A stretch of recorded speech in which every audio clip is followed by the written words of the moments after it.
Imagine being so unpopular that people are already planning your replacement before you've even finished your first year in the job. Welcome back to UK Political Insight, and today we're talking about Rachel Reeves, the Chancellor with an approval rating so dismal it makes Liz Truss look like a beloved national treasure. We're talking minus 57% approval. That's not a typo, minus 57. That's the kind of number you'd expect from someone who's just announced a tax on puppies and free hugs. And with that kind of rating, Westminster's rumor mill is working overtime trying to figure out who's going to replace her. So grab your spreadsheets and your crystal balls because we're diving into the 7 Labour MPs most likely to become the next Chancellor when, not if, Rachel Reeves gets shuffled out in 2026. And trust me, some of these names are going to surprise you. Right, before we get into the contenders, let's talk about why we're even having this conversation.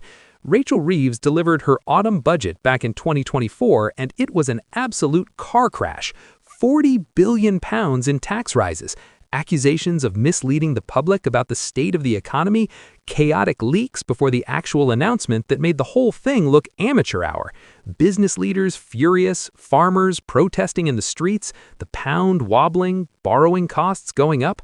It was a masterclass in how not to do a budget.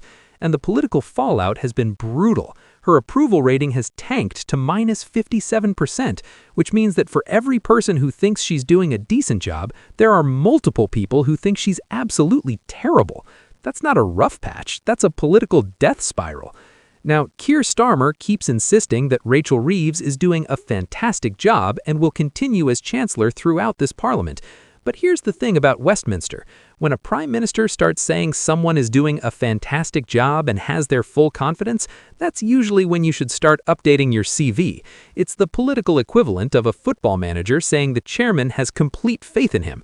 2 weeks later, he's gone. So, despite Starmer's public support, everyone in Westminster knows that Reeves is living on borrowed time. The question isn't if she'll be replaced, it's when, and more importantly, who's going to take over. Let's start with the bookmaker's favorite, Pat McFadden. Now, Pat McFadden is currently the Chancellor of the Duchy of Lancaster, which is one of those ancient British titles that sounds like something from Game of Thrones, but basically means he's a senior cabinet minister without a specific department. He's a veteran of the New Labour era, served as an advisor to Tony Blair, been an MP since 2005, and held a range of economic and business roles. He's what you'd call a safe pair of hands. Boring, reliable, not going to set the world on fire, but also not going to accidentally crash the economy during his first week. The bookmakers have him as the clear favorite, and it's easy to see why. He's close to Starmer, which is crucial. He's got extensive government experience, and crucially, he's not Rachel Reeves, which at this point might be his biggest selling point. If Starmer needs to replace Reeves and wants to project stability and competence, McFadden is the obvious choice. He's not going to come in with radical new ideas that spook the markets. He's not going to give interviews that generate negative headlines. He's basically the political equivalent of plain toast. Not exciting, but it gets the job done and doesn't upset anyone's stomach.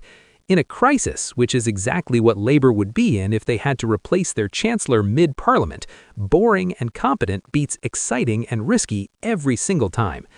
Next up, we've got Torsten Bell at 7-2 odds. Now, Torsten Bell is interesting because he's only been an MP since 2024, but he's already a Treasury Minister. Before entering Parliament, he spent nearly a decade as Chief Executive of the Resolution Foundation, which is a think tank focused on living standards and inequality. If you've ever seen a report about wages, poverty, or the cost of living crisis, there's a decent chance it came from the Resolution Foundation when Bell was running it. He's a proper economist, a technocrat who actually understands the numbers rather than just reading out whatever his advisors tell him. He's been deeply involved in budget preparations, which means he knows where all the bodies are buried in terms of the government's fiscal position. The case for Bell is that he brings genuine economic expertise at a time when Labour desperately needs it. Rachel Reeves likes to talk about being the first female chancellor and her experience at the Bank of England, but when you actually listen to her explain economic policy, it's clear she's not particularly good at it. Bell, on the other hand, is the real deal. He's spent years thinking about economic policy, writing about it, advocating for specific reforms. If Starmer wants a chancellor who can genuinely drive a growth agenda and make intellectually coherent arguments for government policy, Bell is your man. The downside is that he's very new to Parliament, he's not well known to the public, and he might lack the political skills to survive in the bear pit of Treasury politics. Being smart doesn't automatically make you good at politics, as many clever people have discovered the hard way. Then we've got Darren Jones at 7-to-1 odds. Darren Jones is currently the Chief Secretary to the Treasury, which means he's essentially Reeves' deputy. He's a former consumer rights solicitor from a working-class Bristol background who made his name chairing the Business and Trade Select Committee, where he got a reputation for absolutely grilling witnesses with detailed forensic questioning. If you're a business executive or government minister and you're called before a committee Darren Jones is chairing, you better have done your homework because he will find every inconsistency in your story and make you look ridiculous on television.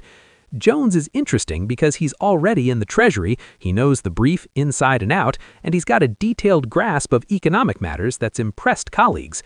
If Reeves gets shuffled out and Starmer wants continuity, promoting Jones from Chief Secretary to Chancellor makes perfect sense.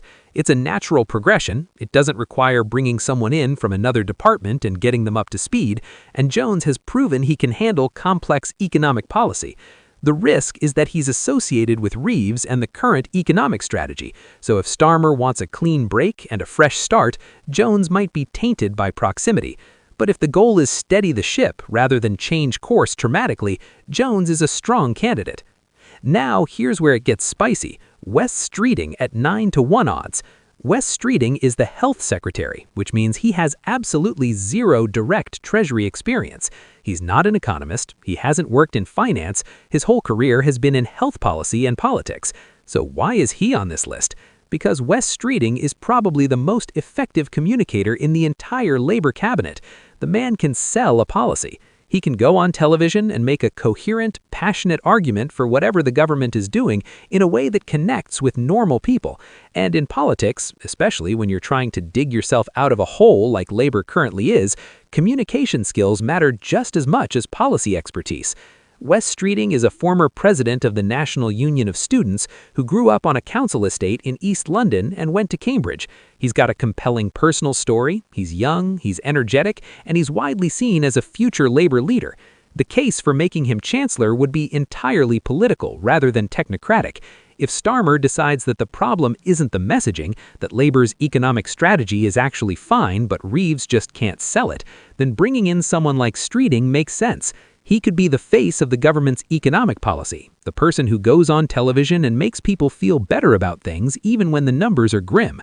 The massive downside is that he'd be learning on the job, and the Treasury is not the place you want someone figuring out how borrowing costs work while they're making decisions that affect the entire economy. Jonathan Reynolds comes in at 10-to-1 odds. Jonathan Reynolds is currently the business secretary, trained as a solicitor, and has been on Labour's front bench since the Ed Miliband days. His specialty is industrial strategy and financial services, which is directly relevant to the Treasury work.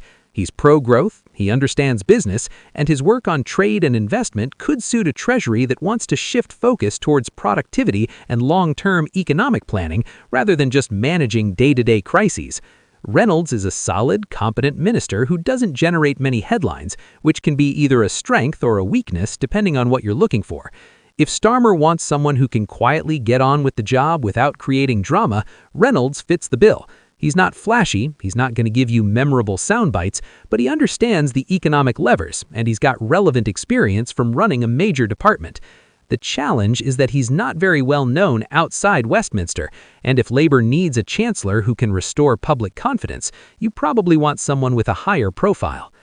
Yvette Cooper at 12-to-1 is fascinating because she's already been Chief Secretary to the Treasury. Back in 2008, during the global financial crisis, Yvette was the first woman to hold that role. She's a former economic journalist, studied at Harvard, and she's got serious heavyweight status in the Labour Party. She's currently Home Secretary, dealing with immigration and law and order, but her economic credentials are impeccable. The case for Cooper is that she's been there, done that, got the t-shirt. She knows how the Treasury works, she knows how to handle a crisis, she's got gravitas and experience that very few other candidates can match. If Labour is in serious trouble and needs someone who can immediately command respect from markets, civil servants, and international partners, Cooper is one of the few people who could do that. The problem is that she's currently in one of the hardest jobs in government. The Home Office is a graveyard for political careers, and she might not want to move. Also, she's 60 years old, which in the brutal world of Westminster politics means she's not seen as a long-term future leader. But for a firefighting operation, for someone who can stabilize things in a crisis, Cooper would be an excellent choice. Finally, we've got Annalise Dodds at 16-to-1 odds, the longest odds of anyone on this list. Annalise Dodds is interesting because she was actually Shadow Chancellor before Reeves. She held the role from 2020 to 2021 and then got moved aside when Starmer reshuffled his team. She's a former professor of public policy, was an MEP specializing in financial regulation and tax avoidance, and she's got genuine policy expertise. The problem is that she was seen as ineffective in opposition, unable to land punches on Rishi Sunak, and her communication skills weren't strong enough to cut through.